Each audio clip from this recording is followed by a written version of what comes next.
Well, good morning everybody, welcome to Life on Board Amy Joe, and another day's cruising. A little bit further today, Chris, aren't we? Yes.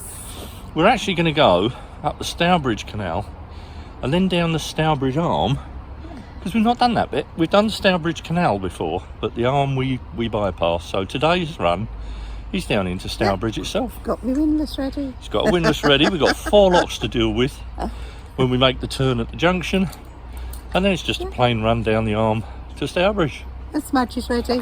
And Smudge, bless him. He's ready. Where is he? There he is. He's happy, aren't you, boy? Yeah, you are. Of course you are. So, if you're sitting comfortably, I suppose you better start moving. Let's go. Let's go. So, after a pleasant evening on our moorings at Stourbridge Wharf, it was time to move off down the Stourbridge Canal. Just after starting off, we made the turn at the junction and climbed the first 4 Stoughton locks. We had a bit of trouble with some of the levels and had to let water down, but then continued up the Stourbridge Arm to Worsley Junction, where we then turned right onto the Stourbridge Canal Arm, where we finally ended up winding at the Stourbridge Basin. I've just got underway, and literally just through the bridge hole there is the junction on our right hand side, starboard side, and Chris has already gone on ahead to set the locks. We've just seen 2 CNRT guys who informed us the pounds are a bit low between the locks, but 2 of their colleagues are topping them up, and to coin the phrase from one of the CNRT guys, it should be golden when we get there. Let's hope so, eh? Through the bridge hole,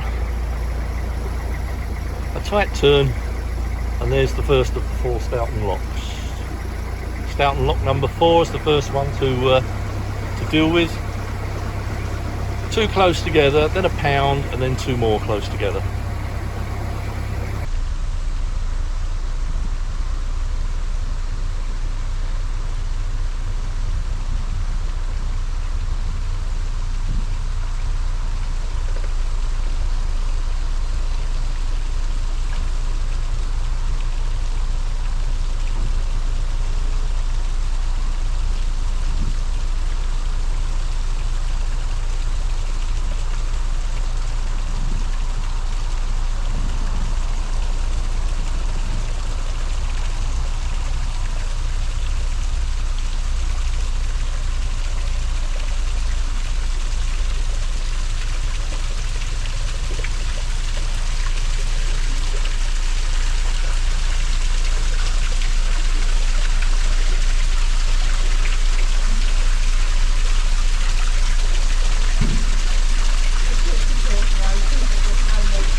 To conserve water levels on this flight, there is a very large side pound. You can probably just about make out the cabin cruiser in the through the trees there.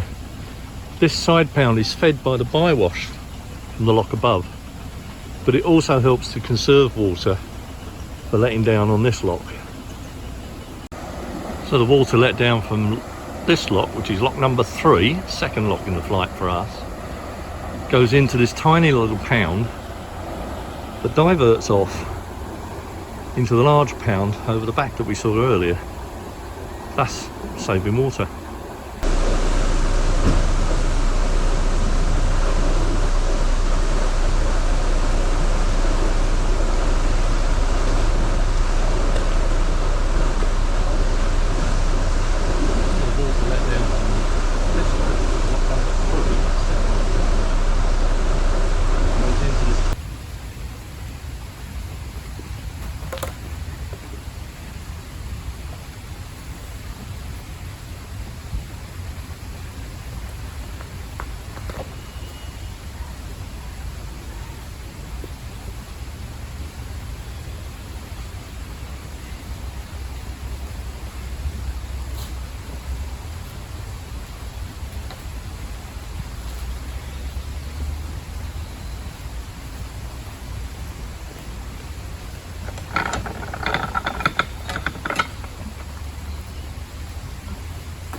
So we're currently in lock 2, or the third lock of the 4 for us, and Chris informs me by radio that the pound between this lock and the next lock is nearly empty. And then it's standard practice on locks like these in the Midlands. They leak terribly. You can probably see it leaking at the bow there. And overnight the pound will gradually drop and drain. So first thing in the morning, it's not unusual for CNRT operatives to have to come up lock flights and let water down to the lower chambers like this one. So we're stuck here for a bit. Chris is going to be coming back from the top lock. She's got both paddles open there. Yeah, there she's just said she's on her way back down. She's opened the paddles up on the top lock to fill the pound, and she's coming back to open the paddles on this one so that I'm not sat in the chamber too long. I've turned the engine off because of the fumes. So, and it's really not difficult to see why the pounds lose their levels. These lock gates are shut, they won't shut anymore. As you can see, there's water leaking past, but as you go up the lock gate, the gap reduces. So both lock gates are hanging low at the top, leaving this gap at the bottom for water to just continually flow out. So this lock will eventually empty itself. Together with the leak on the top gates, it's not difficult to see why the pound above is slowly emptying overnight. We've now got enough level in the pound for Amy Jo to get through to the next lock. The paddles are still open on the other one. We've just let the lock down that we've come out of for the single hander behind us. That'll give him some more water. And by the time we fill the top lock and let that down, there should be sufficient water in this pound for him as well. So one more lock and then we're at the top. Making it really slow and keeping in the channel.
Now what do you do if the bywash from the lock runs under your garden? You make a feature of it. Doesn't that look nice? That's it, we're free of the top lock now. We're in the main section of the Stourbridge Canal. Ahead of us are 16 more locks, but I'm taking it nice and slow because this pound, where they've let water down now, is very low. But just before the bottom lock of the 16 is the junction into the Arm where we'll be going. So we've travelled this bit before, coming in the other direction, so we're really looking forward to doing the Arm now. But it looks really nice around here. The property owners here are really looking after the banks at the bottom of their gardens. It looks quite pretty. I hope the bow camera picked some of it up for you, because it really did look nice in that last pound.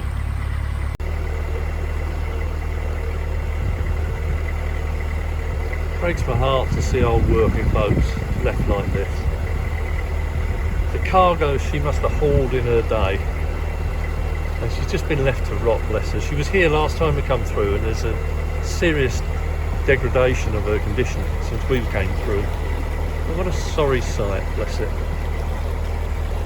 She's believed to be the royalty class Batty Annie from the Associated Canal Carriers Limited. She was built by Walkers of Rickmansworth in the 25th of July 1931.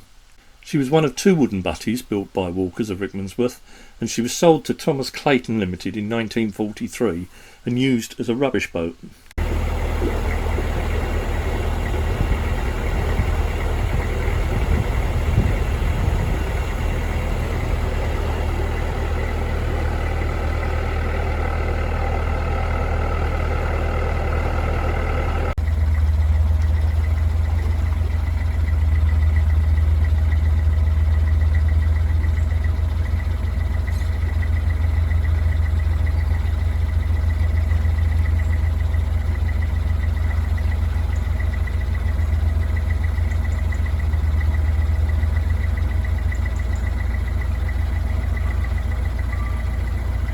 Smudge has obviously seen something that's got his attention.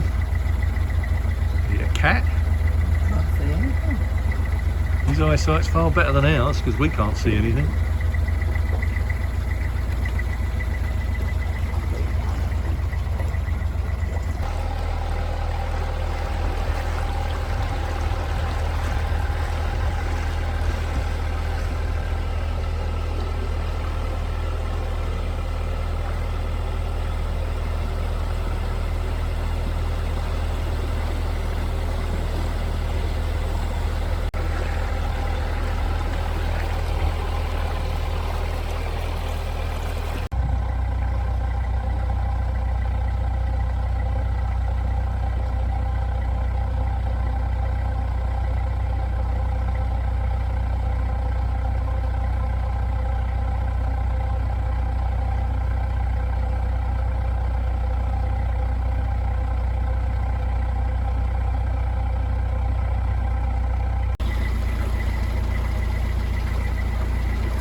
The river down below is the River Stour, which has been following the canal for quite some time, and we're just crossing over it now on the aqueduct.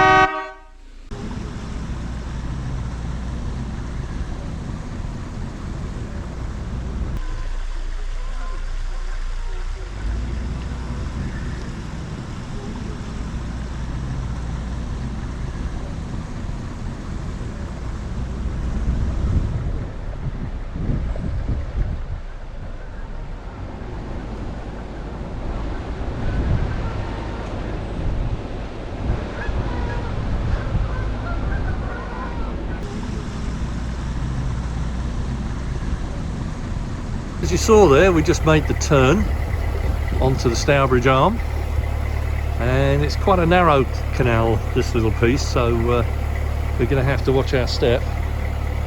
But we're probably about an hour, maybe half hour now to our destination.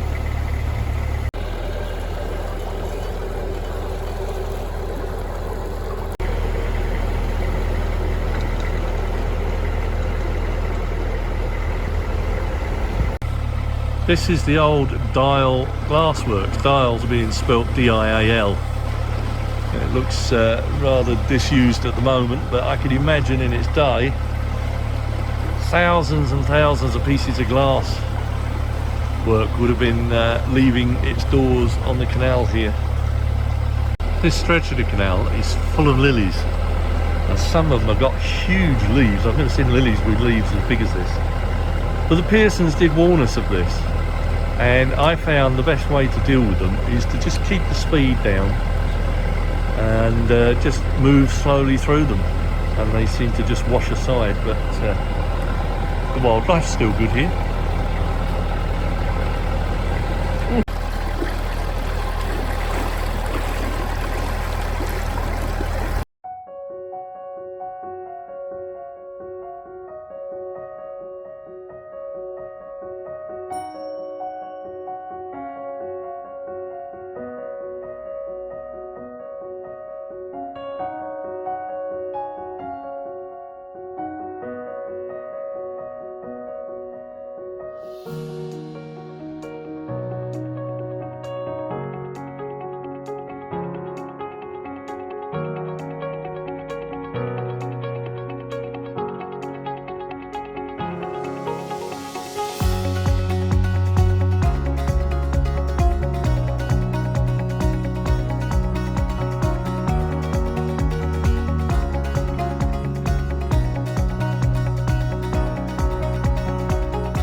all I can say to that is, phew. That's got to be the tightest winding hole I've ever been in. But we got it round.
Well, that's it. We're at the end of the arm. It was a bit weedy, wasn't it, on the way down? But, weedy and water lily, yeah. Yeah. We're not right at the very end of the arm, to be fair, because there's a bridge and then there's loads of moorings down there, but they all seem to be taken over by as private moorings, although Pearson's shows them as visitor moorings. So if you're going to come down the arm, you can go right down the end and wind and turn around and come back, but come back out through the bridge. And there's some nice moorings just outside that section. I'll show you it on a video. But that's it for us now. We're going to spend the afternoon. There's some rather ominous black clouds coming over. We did dodge the heavy showers yesterday, so hopefully we've dodged them today as well. Yeah. So that's it for now, folks. I hope you enjoyed the video. It's a bit different for us because we've not been down this stretch. So another new waters for us. So do stay safe. Do take care. Hopefully we'll see you next time. My name is Joe. Bye.